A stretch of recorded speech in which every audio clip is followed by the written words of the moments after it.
Ave Maria, cheia de graça, o Senhor é convosco. Bendita sois vós entre as mulheres, e bendito é o fruto do vosso ventre, Jesus.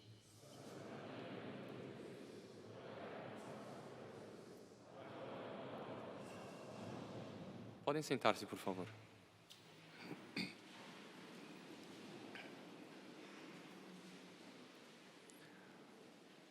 O Evangelho de hoje diz que os fariseus se aproximaram para experimentar Jesus. Experimentar é ver se ele sabe mesmo, ver se tudo que eles dizem a respeito dele é verdade. E eles fazem uma pergunta tão óbvia. A gente, quando vai experimentar alguém, a gente faz perguntas difíceis. A gente não vai experimentar um geógrafo perguntando para ele qual que é a capital do Brasil. A gente vai perguntar qual que é a capital do Azerbaijão. Aí complica. Aí tem que ser meio especialista para saber. Qual que é a capital de Honduras? Não sei. O geógrafo tem que saber essas coisas. Eu estou vendo aqui um bombeiro. A gente não vai testar um bombeiro dizendo, apaga essa vela aí para mim para ver se é bombeiro bom mesmo. Experimentar o bombeiro apagando uma vela? O bombeiro tem que contar as aventuras dele. Um dia que ele entrou numa casa que estava tudo pegando fogo, tinha uma criança dentro e fez, nossa, esse bombeiro é bom. Ninguém vai experimentar um padre. Dizem, olha, esse padre é sábio. E chegam para ele, padre, reza o Pai Nosso para eu ver se o senhor é sábio mesmo. Por favor. E os fariseus chegam para experimentar Jesus. Que pergunta eles vão fazer? Mestre, qual é o maior mandamento da lei? Tão óbvio. Tão fácil. Mas sabe que não era tão fácil assim. Porque naquela época, isso é histórico, hein? Isso não é interpretação. Isso são os estudiosos que dizem. Naquela época estava havendo tanta confusão, tantas opiniões entre saduceu, fariseu, o poder romano, o poder de não sei o quê. Cada um dizia uma coisa tão diferente da outra, que as pessoas já não sabiam mais o que era o importante. Então era uma pergunta difícil para fazer. E parece muito com o nosso século XXI. Será que se a gente fizesse uma entrevista nas grandes praças públicas do mundo inteiro e perguntasse para as pessoas, qual que é a finalidade na Terra? Ou se quisessem, porque aí evidentemente vai ter muita divergência, se nós perguntássemos só para os católicos, só para aqueles que têm fé católica, ou cristãos pelo menos, qual que é a finalidade da vida aqui na Terra? Qual que é o maior dever nosso? Alguém tem a ilusão de que as respostas seriam as mesmas? Um ia dizer que é não sei o quê. Às vezes coisas muito boas, um vão dizer que é proteger a natureza, uma coisa linda. O Dr. Plínio dizia isso, uma coisa muito bonita. Ele dizia, se eu soubesse que na face da Terra deixou de existir o ipê, já não tem mais o ipê com aquela cor maravilhosa dele, eu era capaz de mandar celebrar missa de defuntos para o ipê que desapareceu da face da Terra. Claro que é uma metáfora, mas é uma coisa tão bonita de Deus, mas esse é o nosso maior dever. Vamos com calma. Qual que é o nosso maior dever na Terra? Amar o próximo é um grande dever. E hoje em dia a gente já não sabe se quando fala próximo é o próximo homem ou o próximo animal, porque também tem essa confusão. Então nós estamos numa época muito parecida com essa aqui, hein? Tudo está confuso. E a gente ouve, Nosso Senhor responde, amarás o Senhor teu Deus de todo o teu coração. Ele responde aquilo que todo mundo devia saber, o primeiro mandamento. Todo mundo sabe qual que é o primeiro mandamento. O segundo, o terceiro e o quarto, eu já não sei se todo mundo sabe, mas o primeiro todo mundo sabe. E Nosso Senhor continua. Aí ele dá uma coisa inédita. Porque ele não podia responder só o óbvio. Ficava mal para ele, com aquela grandeza dele.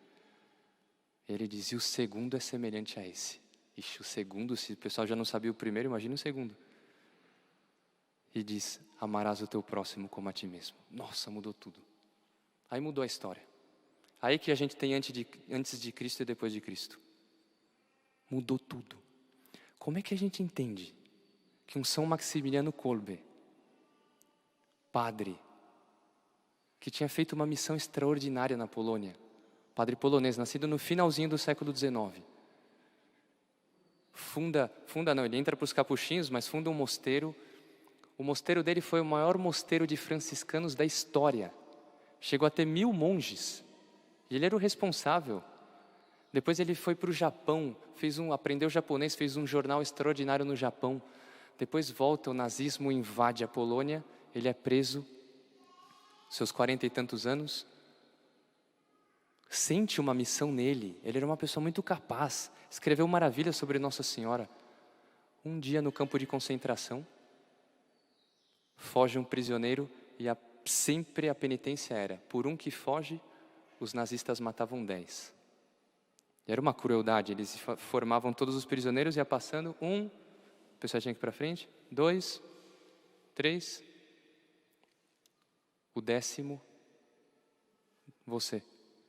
O homem começa a chorar, não, pelo amor de Deus, não, eu tenho mulher e filhos, por favor, me deixa viver. E até parece que ia tocar o coração daquela gente. Aqueles demônios. São Maximiliano Kolbe. Eu morro no lugar dele. E sabe para onde ia? Ia para um bunker, por uma salinha fechada. Os 10 iam ser largados ali até morrer de fome. Iam ser trancados, iam morrer ali, não iam tirar mais. Ele sabia disso. Eu vou no lugar dele. Como é que se explica uma coisa dessa? Alguém aqui é capaz disso? Eu acho que eu não sou. Se não vier uma graça de Deus muito especial. Outro, São Damião, belga Flamengo, também século XIX para o XX.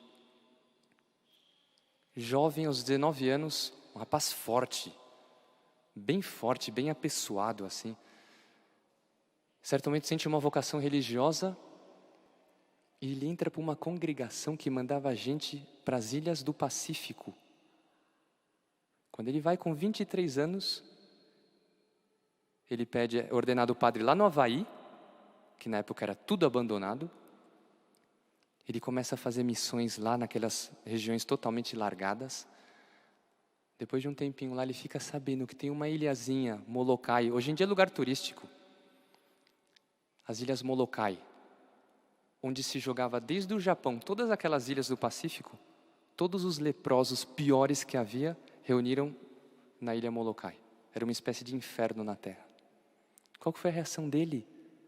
Escreveu para o superior, deixa eu ir para lá. Eles precisam de um padre. Foi para lá com 33 anos. Minha idade. Um pouquinho menos. Ficou 16 anos lá. Morreu de lepra. Quando ele pegou a lepra, ele escreveu para o superior dele, hoje é um dia muito feliz na minha vida. Eu peguei a lepra e você, como um deles aqui. Eu só lhe peço uma coisa, pelo amor de Deus. Manda num bar com um padre, porque eu preciso me confessar. Faz 12 anos que eu não me confesso. Meu Deus do céu, como é que é capaz? E a gente, quando lê esse tipo de vida de santo, a gente meio que perde o ar. Olha, padre, isso tudo é muito bonito, mas não é para mim, não. Vocês são seres meio superiores, assim. E a gente não entende uma coisa, que é a grande mensagem da liturgia de hoje, hein? Eles também não tinham força. Eles eram idênticos a qualquer um de nós. E talvez fossem até mais fracos que nós, pode ser. Eram idênticos, qualquer pessoa que está sentada aqui. Da onde vem a força para fazer esse bem pelo próximo, a ponto de se entregar dessa forma? 16 anos no meio dos leprosos, meu Deus do céu. E ele era o único são, ele tinha que trabalhar, ele construía tudo. Ele que limpou, ele construiu um hospital, ele que cuidava de todos os doentes, ele era o que estava melhor lá. Meu Deus do céu. Essa força vem de duas coisas. A gente costuma ouvir que a força vem do amor a Deus. Isso é verdade. Se nós amamos a Deus, nós vamos ter força para ajudar o próximo, autenticamente. Mas não é suficiente, não explica tudo. Sabe o que explica tudo? É que quando a pessoa ama a Deus, imediatamente ela se sente amada por Deus. E quando a pessoa se sente amada por Deus, ela é capaz de qualquer coisa. Mostra uma pessoa que uma vez na vida sentiu o amor de Deus plenamente sobre ela. Essa pessoa faz qualquer coisa. Todos os santos. Aqui nós temos alguns pintados debaixo do altar. tem uma relíquia de cada santo de cada dia do ano. Todos esses aí, eles só foram capazes de tudo. Tem mártires, hein? Tem gente que morreu de todos os jeitos. Eles foram capazes disso por quê? Porque eles amaram a Deus.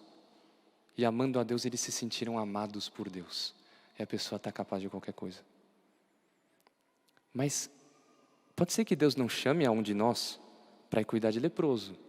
Eu acho que não vai chamar. A grande maioria aqui. Nem sei se existe mais uma ilha assim, acho que não. A lepra é curável hoje em dia. Não vai chamar um de nós para morrer no lugar de outro de fome. Não vai chamar a maioria dos que estamos aqui. Mas amar o próximo. Às vezes é mais difícil eu suportar minha esposa ou suportar meu marido do que viver numa ilha Molokai. Aí a coisa encrenca. Aí já pega cada um que estamos aqui. Padre, é que meu marido não é mais o mesmo. A minha esposa não é mais a mesma. Em todos os aspectos, hein? Inclusive físico. Porque o tempo passa, não? E a pessoa vai adquirindo outras belezas com o tempo. Que não era a beleza da juventude. É a beleza da sabedoria, da experiência. Como é que nessa hora, porque Santo Agostinho define o amor assim. Santo Agostinho diz que o amor é uma inclinação para o bem. Eu vejo uma coisa boa e amo. Não precisa ensinar uma pessoa a gostar de uma comida boa. É bom, eu gostei. Não se ensina o amor. E quando aquilo que me parecia bom começa a não ser mais tão bom como era antes, como a esposa e o marido, ele não é mais o mesmo. Ele não é mais tão bom como era antes. Como é que nessa hora eu suporto? Aí que tem que entrar o amor de Deus. Eu suporto por amor a Deus. É o que Deus quer. E Deus me ama. E eu quero transferir esse amor para onde eu estou. Aí nós somos capazes de qualquer coisa. Capazes de tudo. Nós falamos tanto hoje em dia, nós ouvimos tanto hoje em dia, de ajudar as pessoas necessitadas, de ajudar isso, aquilo, aquilo outro. São as obras de misericórdia. A igreja instituiu isso. As pessoas desvinculam isso da igreja, mas foi a igreja que inventou. Visitar os enfermos, ajudar os pobres. Isso é a igreja que colocou no mundo. Mas a gente se esquece das obras de misericórdia espirituais, que são 7 também. Uma delas, eu não sabia disso, eu tinha esquecido. Já tinha estudado, mas tinha esquecido. Relendo para preparar essa homilia, uma das obras de misericórdia espirituais, sabe qual que é? Perdoar as injúrias. É uma das obras de misericórdia da igreja. É tão sagrado eu perdoar uma pessoa que me faz algo, um próximo, dentro da minha casa. É tão sagrado quanto eu dar uma esmola para um pobre. E às vezes é mais difícil. É mais difícil perdoar do que dar algo. Então hoje a liturgia nos convida para nós, de novo, nos fazermos as perguntas fundamentais. Qual que é o maior mandamento? Para que eu estou nessa terra? O que eu estou fazendo aqui? Nós estamos aqui para amar a Deus, para sermos amados por Deus e transmitir esse amor aos outros. Aí nós encontramos a felicidade. Aí nós encontramos o que vale essa vida. Aí nós encontramos o caminho que nos vai levar para o céu. Porque esse corpo passa, a alma não passa. Daqui a 200 anos, todos nós já passamos. Onde estaremos cada um? Estaremos onde escolhermos. Nós escolhemos pelo amor de Deus? Ou pelo amor ao mundo? Pelo um falso amor a si mesmo? Vamos pedir a Nossa Senhora que nos dê um grandíssimo amor a Deus e que ela nos faça sentir no fundo do coração o quanto ela nos ama. E a partir desse amor dela nós vamos ter força para todos os sacrifícios da vida. Louvado seja nosso Senhor Jesus Cristo.